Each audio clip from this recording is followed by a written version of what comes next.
Okay, so this is, once again, the wonderful and enjoyable PixelBlips podcast. He's Dave DeWert. I'm Andy Ryan. What's up? Dave is playing Super Mario Bros. Deluxe. Super Mario Bros. Deluxe came out for the Gameboy Color in the late 90s, as you can see from the copyright on the title screen. The cool thing, there's a bunch of mini games and random crap in this game that they're just never going to do again. So I highly recommend you picking it up. We are playing it on the Gameboy Advance Player. I shouldn't say we. Dave is playing it on the Gameboy Advance Player. So we're going to play this and start a new file dev, and we are going to talk about our lovely memories of Mario's gone by. So one of the first difference you can see right here is that there is a world map, which is cool. Throws a little bit more Super Mario Bros. 3 stank on it.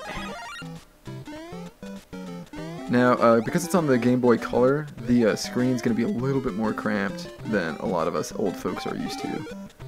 But man, I remember Mario Mario Brothers so well.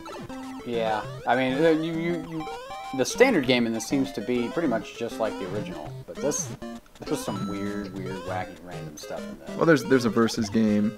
If you have another game card, you can play. The camera moving fucks me up. Yeah, that's what she said, man. Or you're just bad at Mario. Not that bad. That had nothing to do with the camera movement. That had everything to do with you sucking at Mario. The physics are different. Mario physics are different now. No, they're not. Yeah, this is one of those things like when Super Mario's 25th anniversary came around and Nintendo released that, let's be honest, really poor anniversary edition. This is one of the things I was really hoping was on the anniversary edition. Because not a lot of people had a Game Boy Color, and even less people, of course, had this game. And it does a good job of, sending up... Dude, you're really bad at Super Mario. It does a good job of, sending up Super Mario. And there's just random stuff in it. Like, if you have the Game Boy Color printer, there's a bunch of stuff for this. Printing stickers and stuff. We were messing around looking at stuff before we started, and you could print out 2-3 foot banners and stuff. I forgot about the Game Boy printer, and it has a bunch of promotional N64 stuff in it too, which is the get in, get out, or get out thing. That's I didn't remember that until we had mentioned it. I actually don't remember any kid. Oh, well, at least you got to the end of the level. Yeah, I didn't die this time. Yeah, I don't remember any kid being the 100%. Not Super Mario, an N64 apologist. And I think no one believed the N64 was the best of that 5th generation systems. Was that 5th gen? Yeah. I guess we're in 7 now, right? So yeah, we're in 7, about to be 8. Although those console generations are always very loopy. Well, I mean, if you consider the Wii part of the current gen, then yeah. Well, even before the Wii. It's do we count arcades, and then there's so many different arcade cabinet standards. I was waiting for it to come back and get me. Apparently that didn't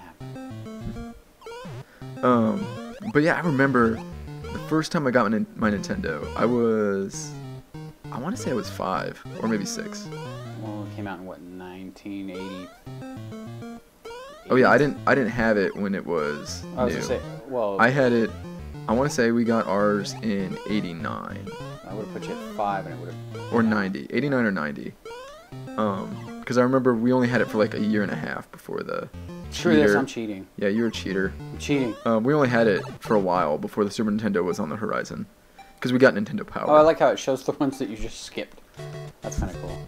I bet there's a 100% completion thing too, where you get all the stuff. And gotta get your Chivos, man. Yeah, there's no Chivos on the GBA. Dude, Koopa Trooper just bit your face off. I know. Koopa Troopers hate me. Anyway, so I remember I was at a friend's house. I must have been 5th grade, because I was still in that age where you're going over to friends' houses and playing on jungle gyms and stuff. Man, maybe you weren't the right guy to be player 1 today. Whatever, it's fine. Have heart, viewers. I'll be player 1 next time we record stuff. Yeah, he'll be playing on the next couple. Yeah, when I feel better. So, I remember I was over... I'm just going to start telling my story, because if we pay attention to your gameplay... Yeah, we're going to be... Yeah. Anyway, okay, tell your story. So, I was over at my friend's house, and I was playing in his backyard, and my mom came over. This was some day on the weekend. My mom was like, Andy's got to come home right now, and I thought I was in like so much trouble, and we got like, I want to say he was only 2 blocks away from my house, and we're walking home, my mom and I, and all of a sudden, like halfway through, am I distracting you telling my story? No, it's not that. This plays differently. It doesn't play the way the old NES one did. And you say, oh no it does, you haven't touched it. It doesn't. It plays differently. The physics are different. Mario physics are not the same. Okay, so what we're going to do in like a couple months is we're going to actually sit down with a Nintendo and play the original Mario. And I'm going to be sitting behind you the whole time and be like, are the physics the same? Yes. Are the physics the same? No. They're not the same. So anyway, my mom, like halfway home, automatically starts skipping. And she goes from like this very serious look on her face to like this huge, excuse my French, but like shit-eating grin. Beaming smile. Yeah, and we start skipping home, and she's like, well, aren't you happy? Aren't you happy? I was like, yeah, I'm always happy because I'm like a kid. And she goes, we get home, and my brother is sitting on the couch with like this very stern look at his face. My brother's a little bit older than I am. And my mom goes, we got you something. And she goes in the back room, and she brings out the Nintendo set. The action set, the one that had the Zapper. And, dude... The one that had the Zapper, you know, they had the dual cart that had Mario and Duck Hunt on it. Mm-hmm. And I remember my brother, we started playing Duck Hunt first because it had the Zapper, and that was like the closest thing to a toy. Yeah. We had an Atari 2600, the second edition, the non-wood grain. Yeah. So we knew video games, and obviously Nintendo was huge at that time. Like, if you didn't grow up in the late 80s, you don't understand how big something can be. Like, it was like Turtles and Nintendo. There was nothing bigger. Yeah, that sounds about right. Ninja Turtles and Super Mario Bros. Yeah. Like, everyone, you know, that one time John Lennon said the Beatles were bigger than Jesus. Like, in the late 80s. Mario was bigger than Jesus. Yeah, Nintendo was bigger than Jesus. I would have rather stayed home than go to Sunday school. Okay, guys, so Dave just got a magic mushroom, which means he gets one... Oh, never mind. Which means I fail and automatically lose it to Turtles. Oh, you're going to do the one... I don't know how to do that yeah. Oh. I think they took it out. I don't think you can bounce off the turtle shell more. Oh, I'm sure they didn't take it out. Anyway, so we get home and we play the Duck Hunt. And then my mom's like, you know, why don't you let Andy play Mario? Because that's all I talked about. Because they had a Mario cartoon show. Yeah. And I remember, like... Captain Lou Albano. Oh, yeah. Poor Captain Lou. I saw one of those the other day that was on Netflix. And I want to say Tiffany Amber Thiessen was the guest star. It was so weird. Anyway. So, I remember holding the control in my hand. And Mario moving around. And I remember there's just... Keep going. There's just a sense of joy. Like when you're moving Mario. I mean, and everyone knows the Mario song. Like, I remember a couple years ago I was in college and I was in a mall and they had one of those pianos that plays by itself. Mm-hmm. And all of a sudden, this was around the time, I want to say that Super Mario Sunshine came out. Or maybe a little bit later. Sunshine. And all of a sudden, it went from playing like, I don't know, music like Tubular Bells or something. Like, it wasn't classical, it was like Mannheim Steamroller or something. To playing the Mario theme. And I remember, like, everyone's just happy. Like, it immediately makes my day better. I mean, I'm not a huge Nintendo fanboy or anything. Are you holding the run key down? I am now. Yeah, don't do that, because apparently that's wrong. No, I wasn't before, now I am. Oh, Dave. Maybe that was the problem. We should make Dave play the Lost levels one of these days. No, because I don't have W Blue Sky Lives. Anyway, so, but the first time I remember, like, it was a transcendental experience the first time I played Super Mario Brothers. Like, you hold it, and it's one of those games you immediately get. You know to go right. You know to collect coins. Because of the sound the coin makes. Positive reinforcement. Yeah. Dave. I know. Poor Dave. Oh. So you gotta not hold the run key down, buddy. Holding the run key down makes me get through the levels faster. Yeah, it also makes you die constantly. Yeah, so does jumping into turtles' faces, so... You know, to each his own, right? At least you get to let the screen will go back, like in the original. Once you pass the block, you couldn't go back anymore. So you kind of get that. It's a major But yeah, improvement. I'm thinking they tried to use some of the Mario 3 physics in this, because it plays more like Mario 3. Well, that's not a bad thing. No, except you don't have a... What? How can you move the screen around? I think if you use the stick on the GameCube controller, it'll move the screen. Oh, wow, that's not... very disconcerting. Yeah, especially now that I'm like right up on the back. Oh well. It's not like it's gonna make me play any worse. Oh, well, there was a platform, but Dave almost died. Man, dude. So, like, anyway, this is such a seminal title in our hobby. I mean, a lot is made of the video game crash of '85 and the Atari bombing, and you know, the systems that came after, and how Shigeru Miyamoto rode in on a white horse, which isn't really true.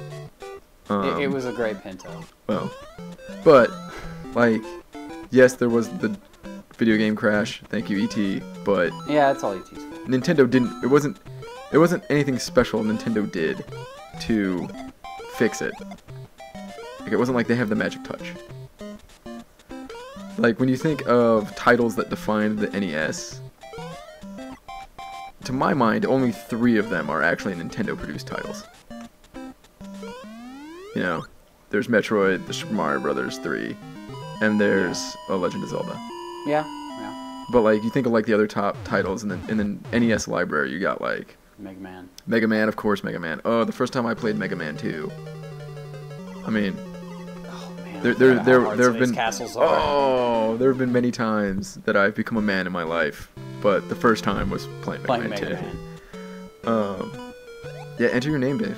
I will, and then you'll beat that score later. Oh yeah, I'll curb stomp that score. Ooh, you can add color to it. Yeah, I don't care that much. That sounds like a pain. Oh. Hey, I'm number 5. Well, clearly the bar is not set too high. No, it's not. If you played through it like you're supposed to, instead of skipping 4 levels like I did, you probably would get a pretty massive score. So, but if we'll get back on, instead of me like scoffing at Dave's horribleness, we'll get back on the like, you know, Contra is a seminal title in the NES library. Yeah. How are you doing that? Up and down on the thing. That's how you change the camera. Okay, so don't do that. Let it just auto correct. It's not even that. I'm used to hitting up from you know, years of playing other games that have come out in the decades since this one was initially released. So you're saying that other games have improved on what? There's no ducking under that. On what? I forgot Mario can't duck in 1. Oh. So you're saying that Mario can't duck in 1? I'm pretty sure he can. No, because it'll change the camera. Oh, okay. So you're saying that in the years since Super Mario Brothers, other titles have done it better? Have done other things better, but yeah, look. Oh, well, what the fuck? Ooh, yeah. Whatever. Anyway, Dave was wrong, Andy was right. So, but even like the licensed titles, like I remember Batman by Sunsoft, based on the first Michael Keaton movie, is amazing. You know, of course, you have Final Fantasy and Dragon Warrior. So, when you think of like, of course, the top 10 titles on the NES will have those 3 Nintendo-developed titles. Let's see if you can do it. Oh, almost! Almost, Dave, almost got it. Almost got killed. Yeah. Hey, I beat the castle, but sorry, Princess isn't here. Your princess is always in another castle, Dave. That's the meaning of life. To find the castle that the princess is in? Oh, hey, that's neat. Yeah, isn't it cool? I mean, there's a lot of little kicks in this. Like, this would have been a great release for that Super Mario Anniversary Edition. Or, yeah, and they should put it on the Virtual Console. Although, it might be on the 3DS Virtual Console. It may be. Okay, well, unless you guys want to watch Dave die more at a game that is as old, well, almost as old as we are. Yeah. I guess that's it for today. So thank you for joining us. This has been PixelBlips Plays. And remember, my name is Andy Ryan, and I did not play. Yeah. I did not have the controller at all today. This was all Dave. All me failing. So. Yep. Thanks. Peace out. Catch you later. Oh, what? You want to say something else? No, I'm good. You sure? Yeah, because I'm just gonna fail more. You want to make excuses? No, there is no excuse for bad Mario play. Okay, later guys.